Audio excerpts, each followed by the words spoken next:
கரெக்டான நேரத்துக்கு கரெக்டா வந்து கலக்குவோம்ல.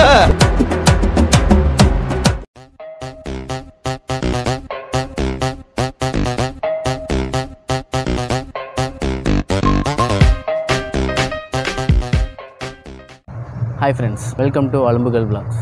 இன்றைக்கி வந்து பார்த்திங்கன்னா நாங்கள் கோயம்புத்தூர்லேயே கொஞ்சம் நல்ல பெரிய காலேஜ், ஃபேமஸான காலேஜ் பிஎஸ்சி கேஸில் இருக்கோம். இங்கே வந்து கேஸ் கால் அப்படிங்கிற வந்து ஃபங்க்ஷன் கண்டக்ட் பண்ணுறாங்க. இந்த காலேஜில் வந்து பார்த்திங்கன்னா ஒரு புது ரூல்ஸ் ஒன்று வச்சுருந்தாங்க. என்னென்னா ஒரு ஈவெண்ட்டுக்கு வந்து ஒரு காலேஜ்லேருந்து ஒரு டீம் மட்டும்தான் பார்ட்டிசிபேட் பண்ணணும் அப்படின்னு சொல்லிட்டு நாங்கள் தான் எப்போவுமே பார்ட்டிசிபேட் பண்ணுவோம். இந்த தடவை எங்கள் காலேஜில் நேம் லிஸ்ட்டில் நேம் இல்லாதவங்க கூட வந்து பார்ட்டிசிபேட் பண்ணுறேன்ட்டு நேம் கொடுத்துட்டாங்க எங்களுக்கு பதிலாக. அதனால் எங்களால் இப்போ பண்ண முடியல. அதனால் காலேஜை மட்டும் சுற்றி விலாக் எடுத்து காமிக்கிறோம். பார்ட்டிசிபேட் பண்ணாதனால எங்களுக்கு ஃபுட் இருக்குமான்னு தெரில, கொடுக்குறோன்னு சொல்லியிருக்கிறாங்க. பார்க்கலாம். ரிவ்யூ இருக்குது, கொடுக்கலன்னா ஆமாம், கொடுத்தாங்கன்னா ஃபுட் ரிவ்யூ இருக்கும், கொடுக்கலன்னா அடுத்தவன் சாப்பிட்றதையாவது எடுத்து ரிவ்யூ பண்ணி போடுறோம். சரி, காலேஜை சுற்றி பார்க்கலாம் வாங்க. ஷார்ட்டாக என்ட்ரன்ஸ்.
காலேஜில் வந்து உட்காந்து ரிலாக்ஸ் பண்ணுறதுக்காகவே தனியாக ப்ளேஸ் இருக்குது. காலேஜில் புதுசாக கன்ஸ்ட்ரக்ஷன்ஸ் ஒர்க்கெல்லாம் நடந்துகிட்ருக்கு. மேலே என்ட்ரன்ஸ்லேயே கோவில் வச்சுருக்குறாங்க. கைஸ், இந்த காலேஜில் வந்து ஒவ்வொரு டிபார்ட்மெண்ட்டுக்கும் ஒவ்வொரு block building, computer science, zoology அப்படின்ட்டு ஒவ்வொரு டிபார்ட்மெண்ட், இங்கிலீஷு அப்படி இப்படின்னு ஒவ்வொரு டிபார்ட்மெண்ட்டுக்கும் தனித்தனி பிளாக் வச்சுருக்குறாங்க. செம்ம பெரிய காலேஜு.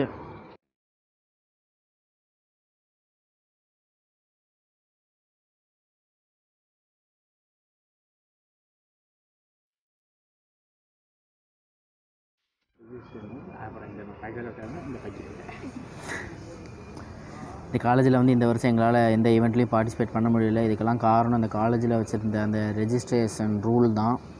ஒரு காலேஜ்லேருந்து ஒரு டீம் அப்படிங்கிற அந்த ரூல் தான். நாங்கள் காலையில் சீக்கிரம் வந்துட்டோம், இருந்தாலும் வந்து ஐடி கார்டு இருந்தால் தான் ரெஜிஸ்ட்ரேஷன் பண்ணுவோம் அப்படின்னு சொல்லிட்டாங்க. எங்கள்கிட்ட ஐடி கார்டு ஃபோட்டோ இருந்துச்சு, மற்ற டீம்மேட்ஸோட ஐடி கார்டு ஃபோட்டோ இருந்துச்சு. ஆனால் அதை பார்த்து கூட பண்ண மாட்டேன்னு சொல்லிட்டாங்க. ஐடி கார்டு வேணும்ட்டாங்க. இதனால் எங்களுக்கு தனியாக பர்சனலாக வீட்டில் வந்து ஒர்க் இருக்கும், நாங்கள் அதெல்லாம் முடிச்சுட்டு தான் வர முடியும். இருந்தாலும் அதை அவங்க புரிஞ்சிக்கலை. ஸோ இன்றைக்கி வந்து பார்ட்டிசிபேட் பண்ண முடியல. நேற்று இதே மாதிரி தான் எஸ்என்எம்பி ஸ்ரீ நேரு மகா வித்யாலயா அந்த காலேஜுக்கும் ஈவெண்ட்டுக்கு போனோம். அங்கேயும் இதே மாதிரி தான் ரெஜிஸ்ட்ரேஷனில் வந்து கொஞ்சம் குளறுபடி ஆயிடுச்சு. எங்கேயும் இல்லாத விதமாக டெக்னாலஜி வச்சு பண்ணுறோம் அப்படின்ட்டு கியூஆர் கோடை வந்து ஸ்கேன் பண்ண சொன்னாங்க. ஆனால் அது வந்து ஸ்கேன் ஆகலை. ஸ்கேன் பண்ணால் உங்களுக்கு மெயில் வரும், ரெஜிஸ்டர் பண்ணியாச்சு அப்படின்னு சொன்னாங்க. பார்த்தா ஸ்கேன் ஆகலை. சரி, லிங்க்கில் போய் பண்ணலான்ட்டு லிங்க்கில் போய் ரெஜிஸ்ட்ரேஷன் பண்ணிட்டோம். இருந்தாலும் நாங்கள் டைம் ஆயிடுச்சு, ரொம்ப டைம் ஆயிடுச்சு. ஈவெண்ட்டோட டைம் வந்து ஸ்டார்ட் ஆயிடுச்சு. ஈவெண்ட்லாம் முடிஞ்சிருச்சு நாங்கள் போகிறதுக்கு முன்னாடியே. ஆமாம், ஃபுட்டுக்கு வேறு அங்கே வந்து டைம் ஆயிடுச்சு. சாப்பாடு முக்கியமாக ஈவெண்ட்டு முக்கியமாக அப்படின்னு பார்த்தா சாப்பாடு தான் முக்கியம். அதனால் வந்து நாங்கள் சாப்பிட போயிட்டோம்.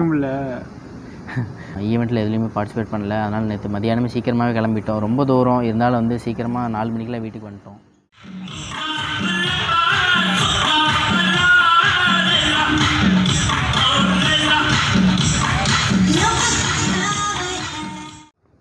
ஹாய் ஃப்ரெண்ட்ஸ், எப்படியோ நாங்கள் வந்து ஃபுட்டு வந்து சாப்பிட்டோம்.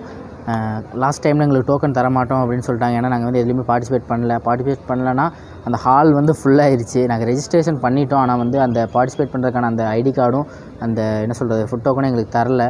அதனால் நாங்கள் வந்து வெளியே இருந்தோம். சரி போய் கேட்டால் தரமாட்டோம் அப்படின்னு சொல்லிட்டாங்க. இவனுக்கு வந்து டோக்கன் கிடச்சிருச்சு. எப்படின்னா கூட வந்த ஒரு பொண்ணு வந்து ஈவெண்ட்டில் வந்து எப்படியோ இது ஃப்ராடு வேலை பண்ணி இன்னொரு டோக்கன் வாங்கிருந்துச்சு. அதை வந்து இவன் யூஸ் பண்ணிக்கிட்டான். எனக்கு வந்து டோக்கன் இல்லைன்னு இருக்கும்போது தான் திடீர்னு என் கண்ணில் 9th 10th என் கூட ஒன்றா படித்த ஒரு பையன் வந்து லாக் ஆனால் அவன் இந்த காலேஜெலாம் படிக்கிறான். அவன் வாலண்டியராக இருந்தால் அவன்கிட்ட கேட்டேன். அவன் மூலமாக எனக்கு வந்து ஃபுட் டோக்கனும் ஐஸ்கிரீம் டோக்கனும் கிடச்சிது. எப்படியோ நாங்கள் போய் சாப்பிட்டோம்.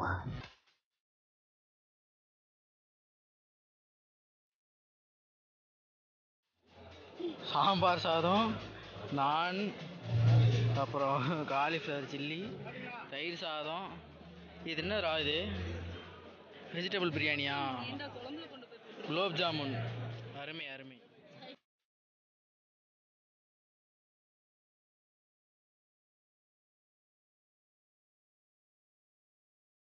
என்ன ஃப்ளேவர் இது? ஸ்ட்ராபெரி. என்னென்ன ஐட்டம் போட்டாங்கன்னா என்னென்ன போட்டாங்க?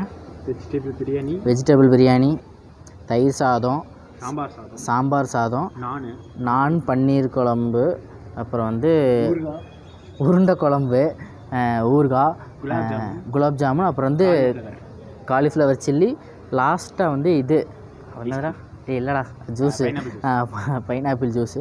அப்புறம் ஃபைனலாக வந்து ஐஸ்கிரீம் சாப்பிட்டோம். ஸ்ட்ராபெரி ஃப்ளேவர் சாப்பிட்டோம். அது முடிஞ்சிருந்தோடனே வெண்ணிலா ஃப்ளேவர் வந்து கொண்டு வந்து வச்சாங்க. எப்படி இருந்துச்சுன்னா டோக்கனுக்கு வந்து கஷ்டப்பட்டு அலைஞ்சிட்டு இருந்தோம். இப்போ எக்ஸ்ட்ராவாக டோக்கன் வேறு இருக்குது. ஆனால் வந்து சாப்பிட்றதுக்கு வயிற்றில் கேப் இல்லை. So sad. போகும்போது பார்சல் கட்டி எடுத்துகிட்டு போயிடலான் இருக்கேன். ஃபுட்டு வந்து வேறு லெவலில் இருந்துச்சு. பிஹெச்டினாலே சும்மா கெத்தாக இருக்கும் என்றைக்குமே. அதனால் வந்து ஃபுட்டுக்கு வந்து பஞ்சமே இல்லை டேஸ்ட்டுக்கு. இவ்வளோ நாள் போன காலேஜை கம்பேர் பண்ணும்போது பிஹெச்டி வந்து வெறித்தனம். வீடியோ உங்களுக்கு பிடிச்சிருந்துச்சுன்னா மறக்காமல் லைக் பண்ணுங்கள், ஷேர் பண்ணுங்கள், கமெண்ட் பண்ணுங்கள். இப்போ தான் நம்ம சேனல் ஃபஸ்ட் டைம் பார்க்குறீங்கன்னா அலும்புகள் சேனலை சப்ஸ்கிரைப் பண்ணிக்கோங்க. பக்கத்தில் இருக்க பெல் ஐக்கானை கிளிக் பண்ணிக்கோங்க. கூட இருக்கிறவங்களாம் ப்ரைஸ் வாங்கிட்டு வருவாங்க. அவங்க வின் பண்ணியிருக்காங்க, வாங்குகிறாங்க. நீ என் கூட தான், சும்மா தான் வந்தோம் நம்ம 2 பேரும். நாங்கள் இப்போ கிளம்புறோம். டாட்டா பாய். அடுத்த வீடியோவில் சந்திக்கலாம்.